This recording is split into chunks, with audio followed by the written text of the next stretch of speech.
saya akan menceritakan sebuah satu dongeng yang berjudul Legenda Nenek Pakande. Pada zaman dahulu, di daerah Sopin, Sulawesi Selatan terdapat sebuah perkampungan yang penduduknya hidup rukun dan damai. Namun, di permainan itu mulai terusik sejak kedatangan seorang wanita tua. Nenek itu bertubuh bungkuk dan berpakaian compang-camping. Dia dikenal dengan panggilan Nenek Pakande. Lambat laun tersebarlah kabar mengejutkan bahwa ia adalah sosok siluman yang menguasai ilmu hitam. Nenek Pakande jarang terlihat oleh orang dewasa karena sasarannya adalah anak-anak. Nenek Pakande, hehehe, lagi main nak, bukankah sudah malam? Anak kecil, ya, nenek siapa? Setiap kali ada anak yang bermain sendirian, terutama pada saat malam hari, Nenek Pakande akan muncul dan menculik. Yang berarti namanya Pakande, yang berarti maka. Semakin mengukuhkan kengeringan sosoknya, meski kisah terjadi lama sekali, para orang tua di Sopeng selalu menceritakannya untuk menasihati anak-anak mereka. Tiba-tiba ibu memanggil dari dalam rumah. Anak-anak, sudah malam, ayo masuk ke dalam rumah, mainnya besok lagi. Anaknya pun berkata, ibu, ini masih sore, bu, belum malam, masih ada waktu untuk bermain. Iya bu, lagi seru-serunya, sebentar lagi aku menang nih. Tak lama berselang, adiknya panik. Aku di mana? Kamu siapa? Nenek Pakande pun menggeram. Dasar anak-anak nakal, saatnya dihukum. Ibunya pun berteriak histeris. Apa yang terjadi? Anakku, tolong, tolong, anakku diculik Pakande. Hah? Nenek Pakande, ayo kita ke sana. Tolong, tolong, tolong, anakku diculik Nenek Pakande.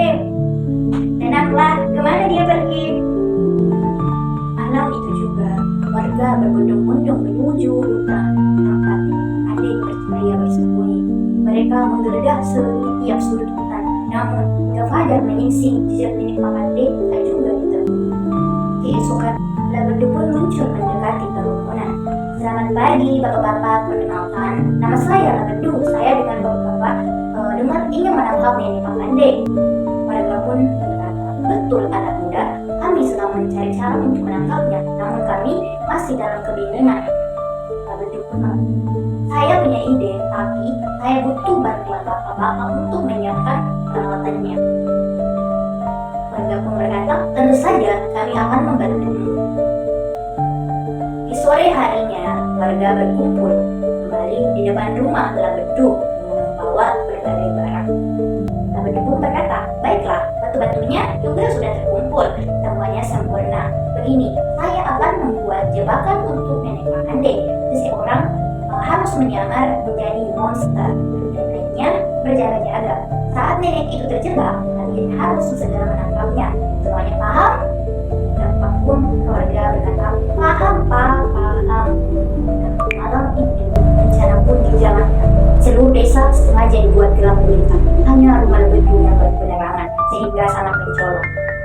Tiba, Nenek Pakande pun mendekati rumah Labedu. Hehehe, di rumah yang lampunya masih menyala itu pasti ada anak nakal yang tidak mau tidur. Aku datang. Nenek Pakande pun masuk ke rumah. Anak kecil, kamu di mana?